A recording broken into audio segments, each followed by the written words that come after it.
It's always been in my pantheon of horror flicks. And I'm going to go ahead and reckon that it will remain there until my dying day. It's just one of the greats, man. And it's well regarded by just about everyone, despite having a rough start, because everyone was like, this is a detestable flick that should die. Now everybody's like, let's give it a hug. Yeah. But then they rarely revisit it and realize, damn, this is a dirty and depraved flick, isn't it? And then they're like, why do they turn into donkeys? oh, it's supposed to be pigs, but I can't do pig sounds. Ironically. Yeah. So we're a couple of pigs reviewing Texas Chainsaw Massacre. That's what I call it. Redneck retarded pigs in the movie. Look, man, this is one of my favorite horror movies of all time. You know this. There's an entire section of my house dedicated to the Saw. It's a weird shrine. At one point, I considered getting the tattoo "The Saw is Family" on me, but the fact that it's related to Part 3 more than anything, even though they first say it in Part 2, I was like, never mind. I kind of like Part 3, but the point is, Vijo's in it. we don't want to indulge too much in the shittier sequels in the series. But this is not a sequel. This is the original, baby, and you know the original is always best, so they say. That's not always the case. Always, definitely but not always. This is one of the few instances where the original... No, I'm sorry. This is one of the instances where the original truly is the best to this day, in my opinion. I don't know what you think, but we'll talk about that as we go along. If you don't know the plot to this movie, then how are you human? This is one of the most infamous movies ever. The title's pretty much... That's the plot. Yeah. That's the plot. Look, man, this movie, and I've said this a few times... This movie is not a movie. This movie is an experience. A grueling experience in terror? There is no plot. There is no... Just ignore that? Yes, I'm going to ignore that. There is no fucking reason for this movie to exist other than to put you in the seat of those experiencing what's going on. And that's what the movie does. Period. Would you call it a grueling experience? No, I would not, because that's Evil Dead. Damn. Stop trying to use other taglines to describe this. Though I will say... It's a grueling experience. It is pretty grueling. Woo! I haven't accepted your fucking quote, though, so eat that. Yeah, but you acknowledge the fact that it's also a fact. So Fun fact.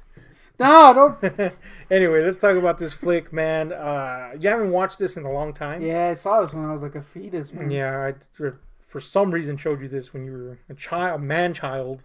Oh wait, well, that would be right now. Literally. When you were literally a fetus in the womb. Man fetus. Piped it into the womb and scarred you for life. But anyway, this is one of those movies that has these indelible images that forever are graven into your mind. Mind grapes. And for me, those images still stand out as horrific and stress-inducing as they ever have. But I don't know what your reaction to this movie was the first time you saw it. Kind of give us, a little litmus of that.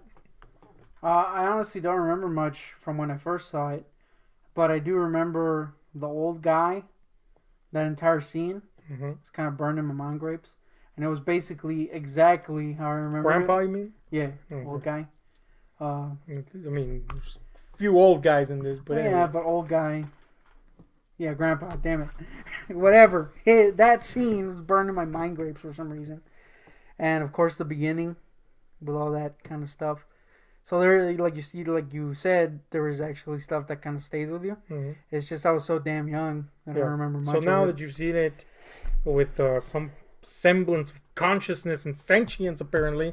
Apparently, you were just a blob of nothingness in your youth. Debatable. What's your take? It's pretty good.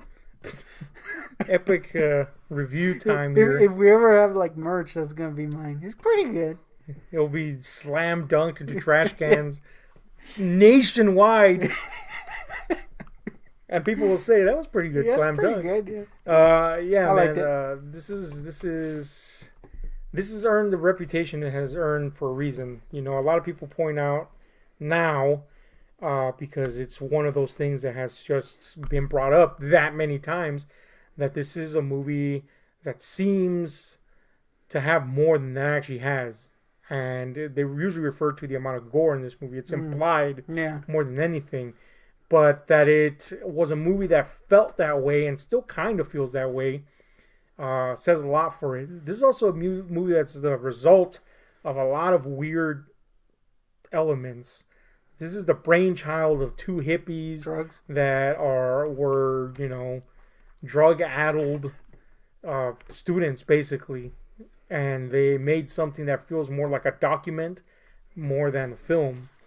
Now, of course, Tobe Hooper, the man that directed this and co-wrote it, went on to more cinematic fare as his career went along, but he never, ever, ever duplicated this particular style.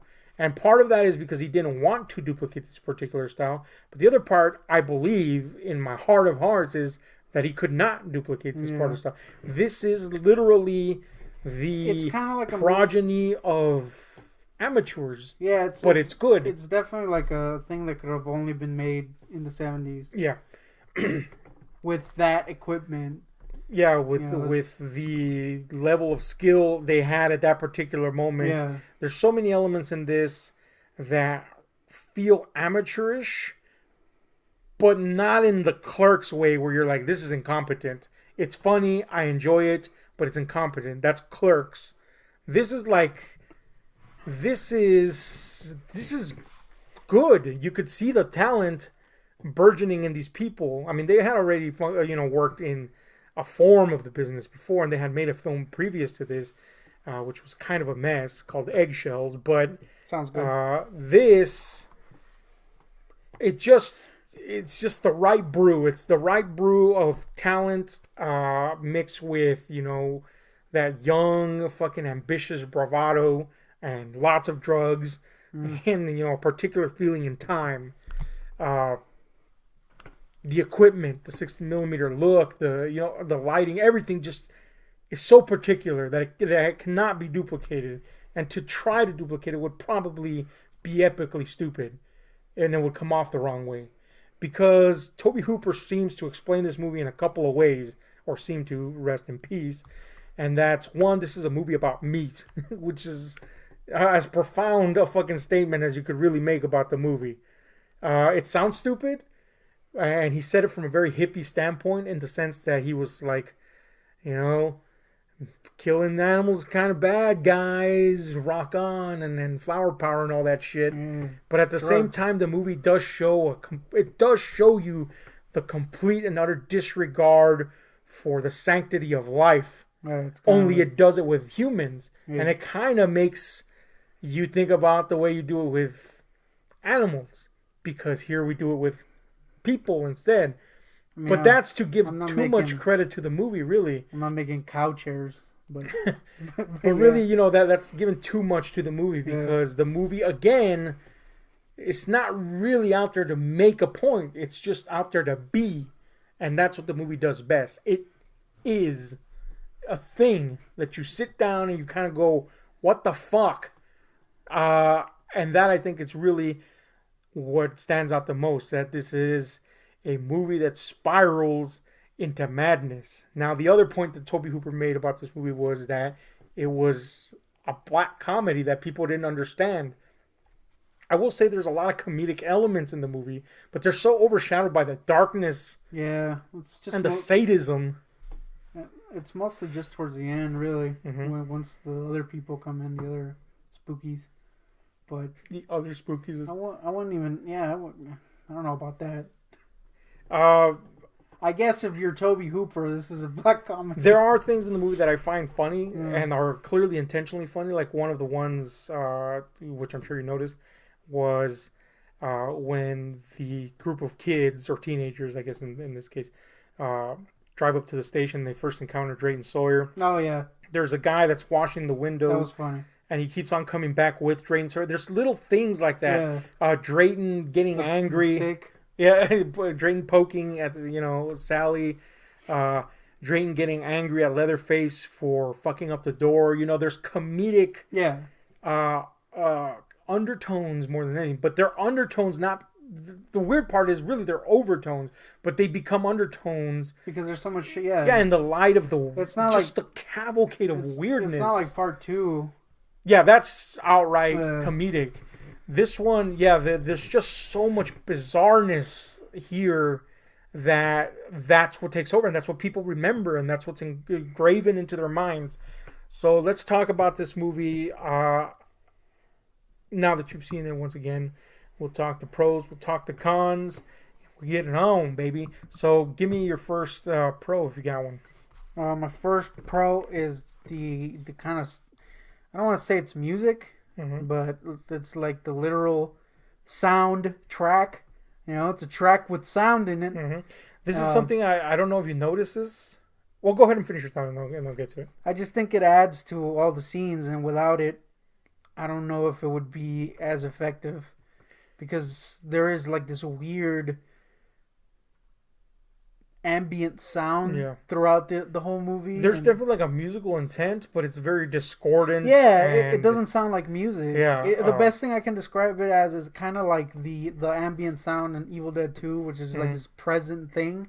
Except in this, it comes and goes so much that it becomes disjointed, and you're kind of... It's not like Evil Dead 2 in that it's just always there. So when there's silence, it's kind of weird. It's more like... It's so jaggedly put into the movie that it just kind of makes you feel uncomfortable. It's so dissonant that it adds to the feeling of like uncomfortableness that the movie already gives you with its visual textures. It's just another piece that kind of makes you feel on the edge all the time. I don't know if you noticed this, but the movie is actually something, and I'm pretty sure this is intentional. I'll have to listen. Hopefully there's a commentary track in there from one of the music guys. I don't know, but this is something I noticed of the last few times that I've seen the movie, and it's that the music actually changes into... Now, obviously, that's with any movie according to what's on the screen, but there's like a thematic change. When we're with the teens, we just hear the music that hippie teens would listen to in the car. But the moment things start going south and the family is introduced, and you also get that in the beginning, that kind of weird... Well, yeah, when the imagery is there. But when the family starts being introduced, it just becomes these weird dissonant sounds. And then there's one moment in specific that really solidifies this for me. It's once you're just immersed in the madness, Sally finally makes her escape towards the end, and there's a moment, or not towards the end, but getting towards the end, there's a moment where she reaches and grabs a weapon and, kind of asserts herself. And the music drops from the dissonant sound, and you can just hear radio playing in the background. And it's like saying, like, this is back to normal now. Now the power's in her hands. But the moment that's taken away from her, the weapon's taken away from her, boom, the weird dissonant sounds come back. And I thought that was just so amazing. It's just such a little tiny tweak, detail, if you will, that just says so much. Yeah, you even get that when she's running away from Leatherface, and she goes with what's his face, old guy who isn't old guy, Trainsaw. Yeah, into his place, and she's kind of there. Yeah, and you just hear the news reports in the background, which, by the way, the news reports kind of add to the world building. I mean, there's not there's not a lot of world to build in this movie, but it does kind of give you like a little inkling of what's been going on, which is cool. So yeah, add that to it. I guess that's part of the soundtrack. Definitely something for people that have seen this movie over and over again to look out for. It's something that just popped out at me. It's always been there, obviously, but it's just one of those things that all of a sudden you notice, and I'm like, oh wow, that's actually pretty amazing. So I found that really cool. I'm sure if you asked Toby Hooper, he'd be like, it's a thing. Here's the thing about Toby Hooper, man. He did so many drugs that to hear him talk about this movie at times, he clearly doesn't remember half of it. Or over half of it, really. Exactly. And then at other times he does. It's weird. But anyway, another thing I have to point out that's a big pro for this movie is the look.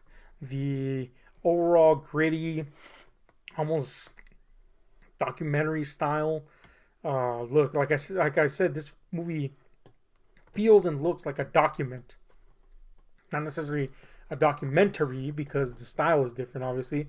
But visually, it just looks like something that's being preserved for posterity, and the grainy nature of the footage adds to that, and It ha- it just drapes everything in like a murk yeah, that feels disgusting at all it times. has like at times has really like interesting colors. Mm-hmm.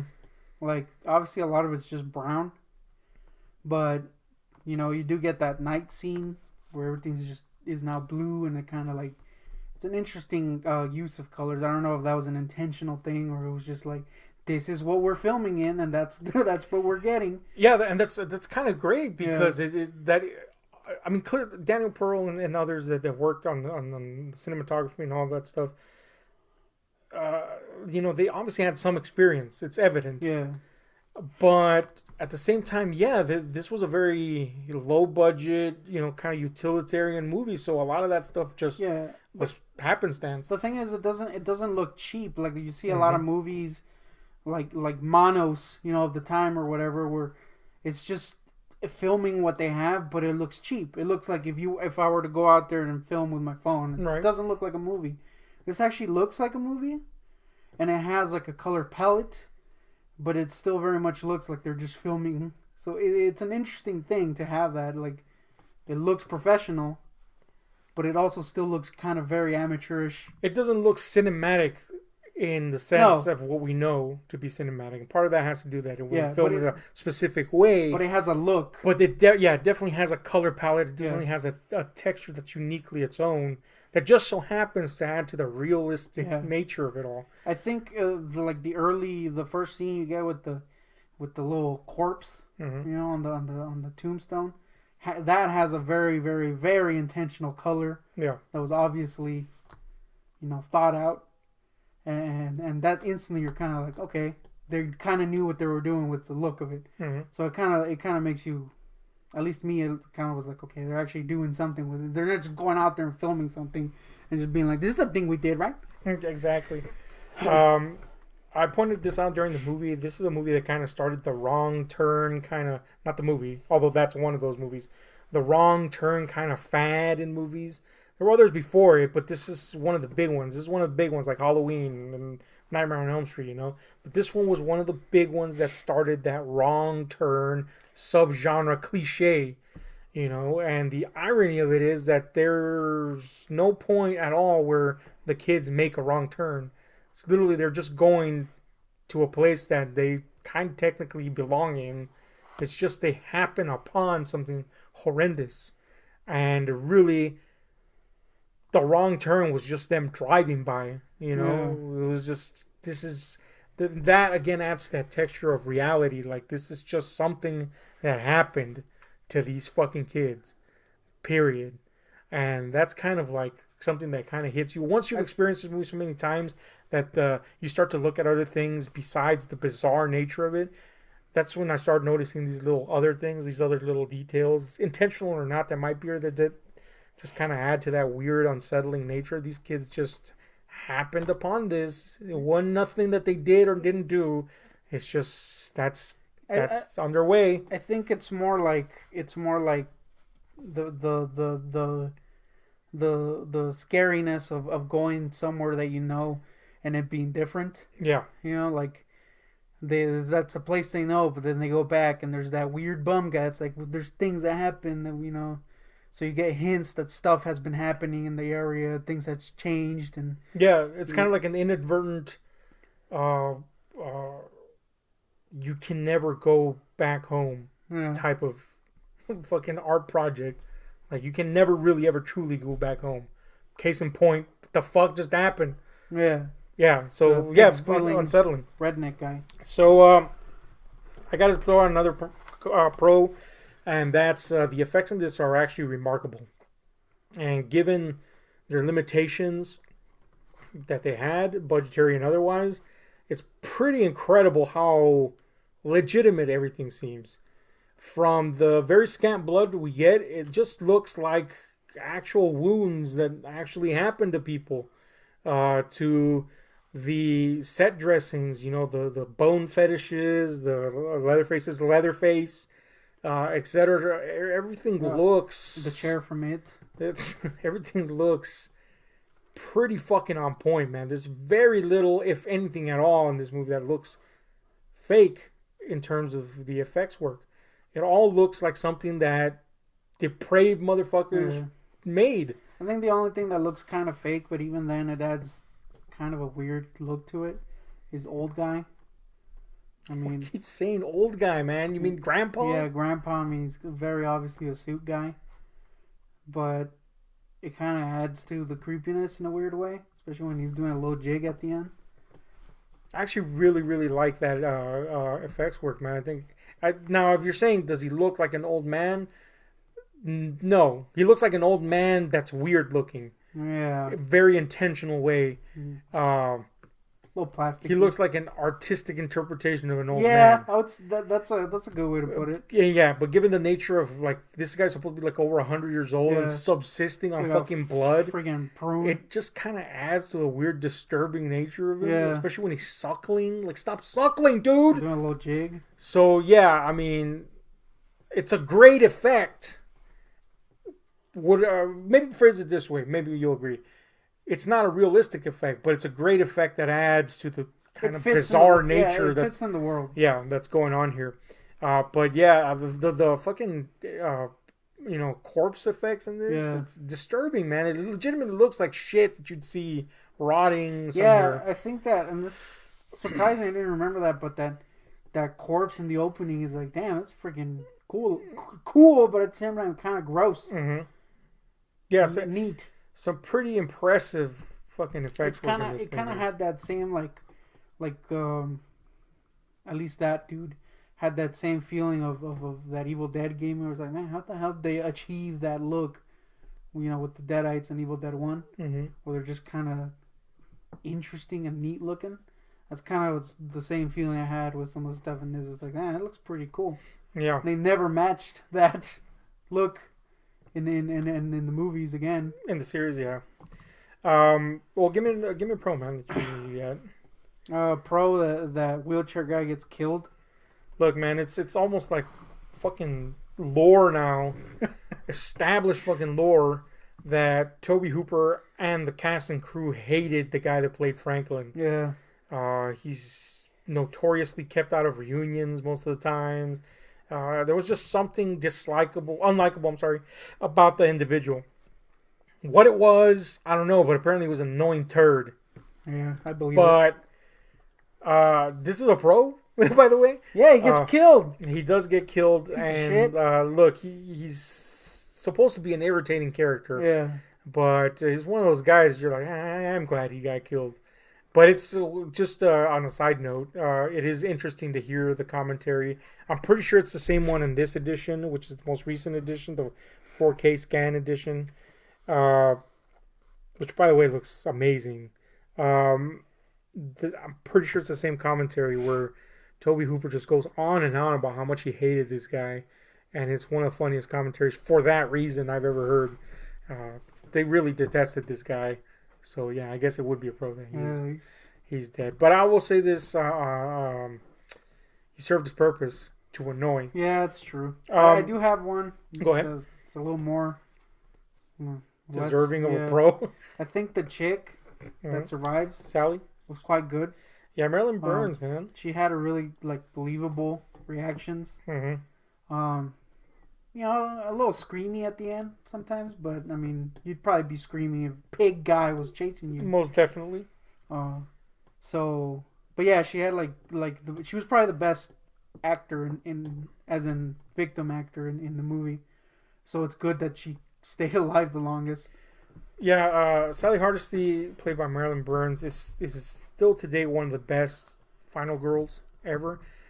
Mainly because, one, there was very few cliches to fall into at the time. And two, despite Chainsaw being so influential, it took a very long time for final girls to kind of behave like her again. Because she's not your typical final girl in the sense that, she's empowered by the end or anything. She's literally driven mad by the end.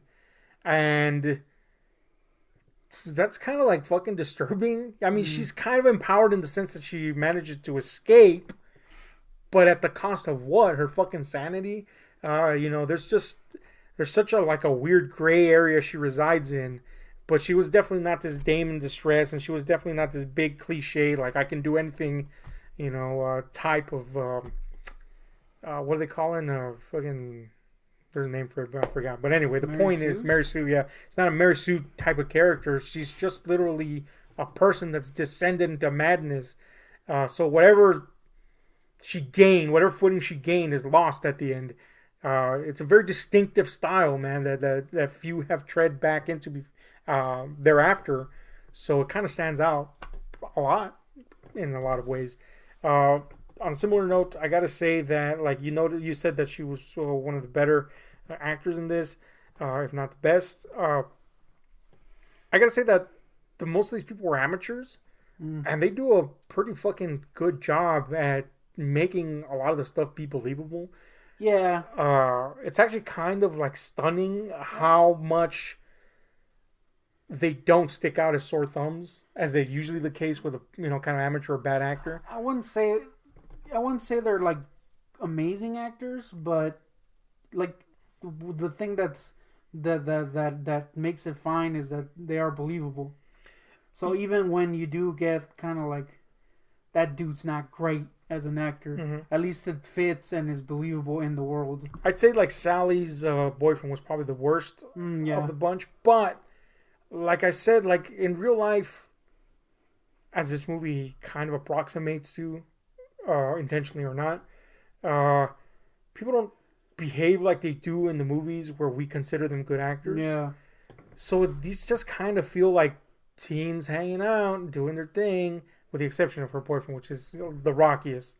And in the case of the family, they're so bizarre that even if they were bad, they could have probably still pulled it off. Yeah. You know what I'm saying? But they're excellent. Jim Sedow, I guess, is one of my big pros. Drayton Sawyer, he's so just a strange character. And Toby Hooper points this out in one of his commentaries in part 2, I believe, interestingly enough, that Sedow is supposed to be playing Drayton Sawyer kind of like at a moral crux.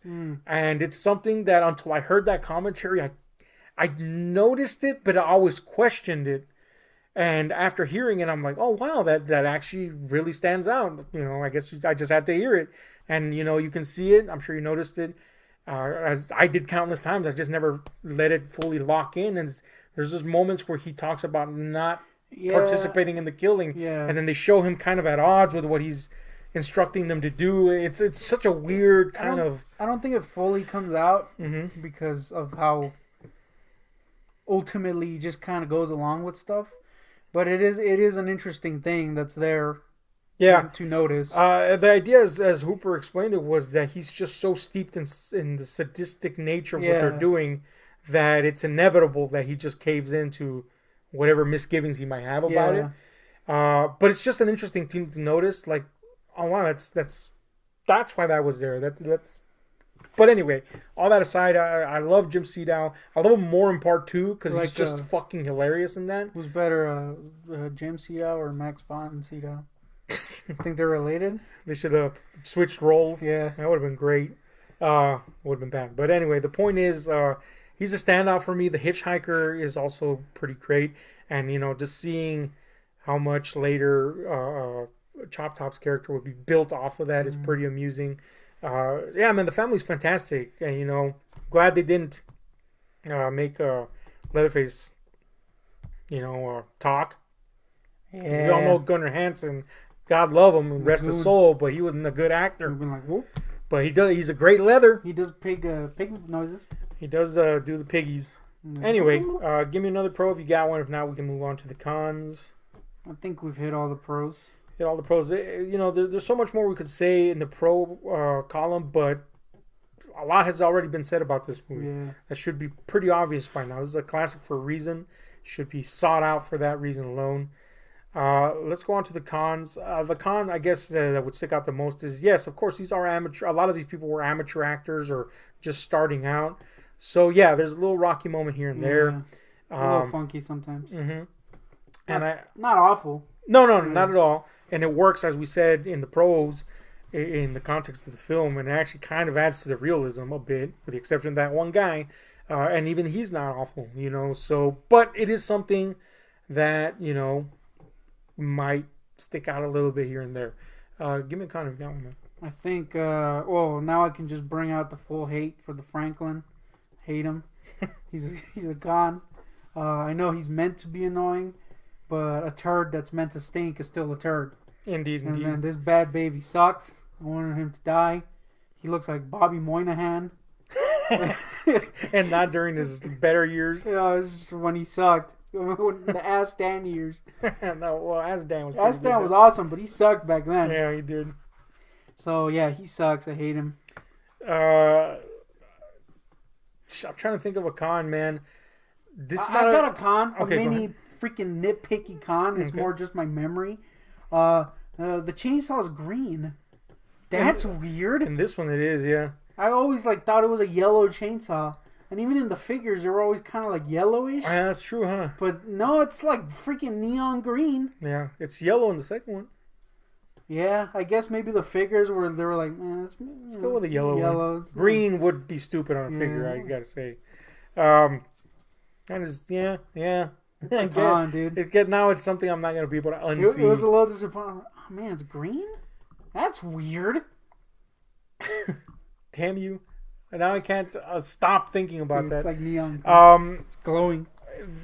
Look, to be honest with you, this is a movie that my love for might make me incredibly biased to it. Obviously, this is a sadistic movie in nature. So that in itself could be a con. You know, there are limits which people cannot go past, and I mean, just as a human being, this shouldn't be a movie that I enjoy as I enjoy it, which is I kind of like seeing what happens on the screen. I don't like the idea of it happening for real, but I kind of enjoy it's such a strange film You want that it's 69. transcended beyond its original concept. You want 69 Leatherface, clearly. Yeah, totally. But Freaking- it's transcended beyond that original concept of eliciting a response of fear or whatever the fuck to me, and just become this enjoyable thing. So I think that could be a con, that this movie to a lot of people has become a source of enjoyment rather than a source of something unsettling, and then a fucking red flag. And that's usually the response to a lot of horror movies from a lot of horror fans. This is one of those movies that I feel shouldn't elicit that response ever, because It's kind of like Devil's Rejects. yeah, kind of, like holy shit, that's a fucked up movie. I man. think that the Devil's Rejects does a kind of a good job of making you feel grosser, because there is some likability to the characters, but then they go full shit, and it's just kind of like this balancing act. Whereas this is just like, man, these people shouldn't like them. You know what I mean? But you kind of do, which Yeah. is weird. So I got to put that in the con, because as disturbing as the movie still is, I mean, it's not something You still that have 8,000 Leatherface Yeah, figures it hanging should out be with him, something that meeting him in prison. I feel apparently that I should be comfortable with. Anyway, hit me with a con if you got. I think occasionally there's I don't know if they're just missing or if they just chose not to put them in there to make it seem more real. Mhm. So I don't know if it's a con, but occasionally there is missing sound effects. I Mhm. want to say, like when Leatherface puts the chick up on a hook, there's no sound. It seems odd when you're watching it just because you're used to that. You know what I mean? At least for me, I'm used to someone going like this, and you hear. Yeah. But I think ultimately, I think it was kind of a choice of them not doing that. I don't know if it actually was or not, but if they chose not to put that in there, it was good, because it did add to the realism. But it is something that took me a little while to get used to. I was kind of like, that's weird. There's no added sound effects to certain things. You know what I mean? It's just kind of there. Yeah, you're right, and part of it was choice, part of it was circumstance. Of course, there's sounds that must be added to a film to add texture. Also, there's moments in this movie where ambient sound is an issue. Yeah. Now, I feel kind of at odds putting it in the con, but it would be a con to someone that's more used to modern movies. Yeah. They might not like that. But keep in mind that these people were working on certain limitations, skill or otherwise, money, etc. So sometimes the ambient sounds are so loud that you can barely hear comparatively the voices. To me, it's not a con because it just adds to the fucking weird nature of this movie. But to a modern viewer, it might be something that they don't like at all, in fact. Again, for me, not an issue at all. It was fine. Yeah, I got used to that. And ultimately, I got used to the sound effect stuff. But it is something if you're used to a certain way, it's kind of something you notice. Mm-hmm, mm-hmm. You're kind of like, that's weird. Absolutely. And definitely that was the first thing that I thought. I was like, did they just forget to put sounds in? But then later it was kind of like, it must have been intentional, right? It kind of adds to it. So, yeah, it was a weird thing to notice. I don't have any more cons, man. You got any that you want to throw out there? Yeah. Okay, I guess not. No. So let's give our final thoughts on this little flick here. And a final score. Give it to me. I think it's pretty good. I do think you have a weird suckling love for Leatherface, which is kind of disturbing. But I kind of get it, I guess. He's a pretty lovable guy. Look, I will say this. Leatherface is the victim of the family. He's just a retarded guy that's being pushed around by his older brother. Yeah, I guess. He's the muscle with no brains. So if I'm going to love one of the family... You would hang out with Levy? I would hang out with Levy. Really, I'd hang out with Drain Sorry because in part 2, he's fucking hilarious. Yeah, he is pretty funny, dude. The point is... it's a pretty good... That's my reason for It's sucking. a pretty good flick. I'll say this, like... It does kind of have that thing of, like, the kills are very... I don't want to say tame because they're not, but... They're a lot of, like, off-screen or really quick. And usually when you revisit like a slasher movie or whatever, I don't want to lump this into that, but it does kind of, you could, right? And people do. You always feel disappointed, at least I do. It's like, oh, Michael Myers just stabbed that dude. And this, despite the fact that when Franklin gets chainsawed, you don't even see it, it feels kind of important and big. Mm-hmm. So that's cool. It works with its limitations. It also has some kind of really nice like shots. Yeah, it really does. I didn't mention it in the pros, but I'm just adding that in there. Some legendary shots, by the way, that have been, I won't say ripped off, but homaged many times. Yeah. You know, the under the swing shot. Yeah, that was cool. That last shot with Leatherface.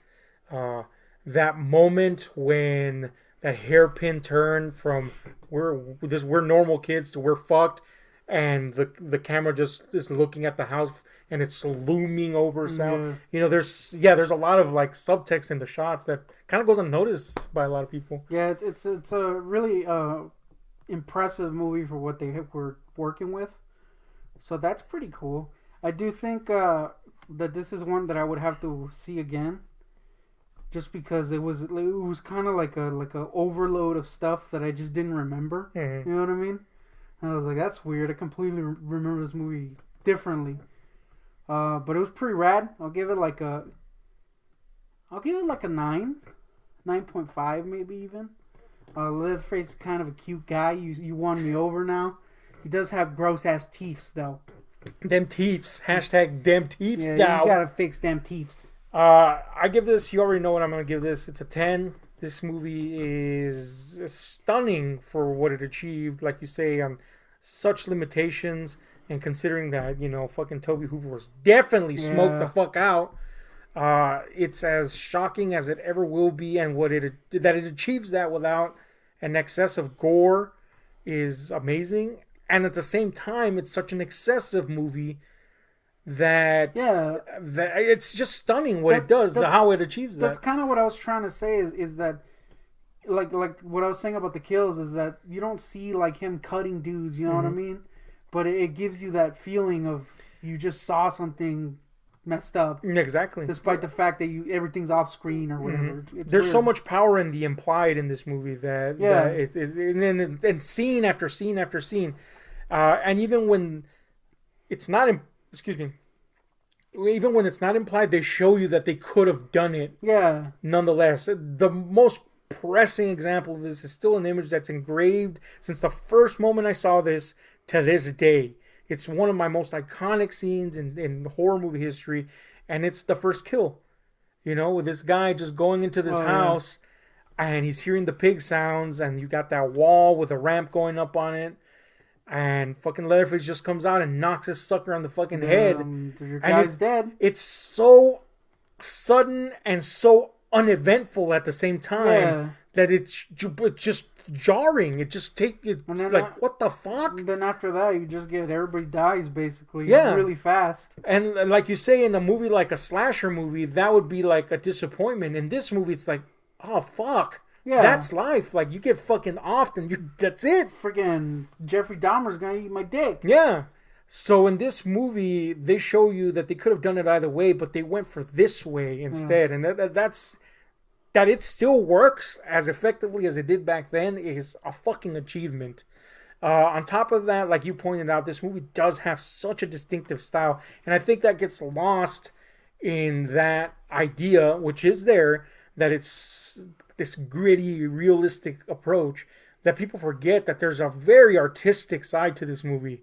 The camera work, the color schemes, the very choices that they make, especially during the dinner sequences, to depict the idea of madness. Yeah, like they just keeps cutting back to what's his face, Sawyer, and cackling and eye shots. It was so odd because like it's like they just had 10,000 takes of the same thing of him like kind of starting to smile, and they just put them all in there. Yeah, and of course the dinner scene is one of those legendary stories in horror cinema history, you know, where people speak about how awful it was to shoot it, and they shot endlessly.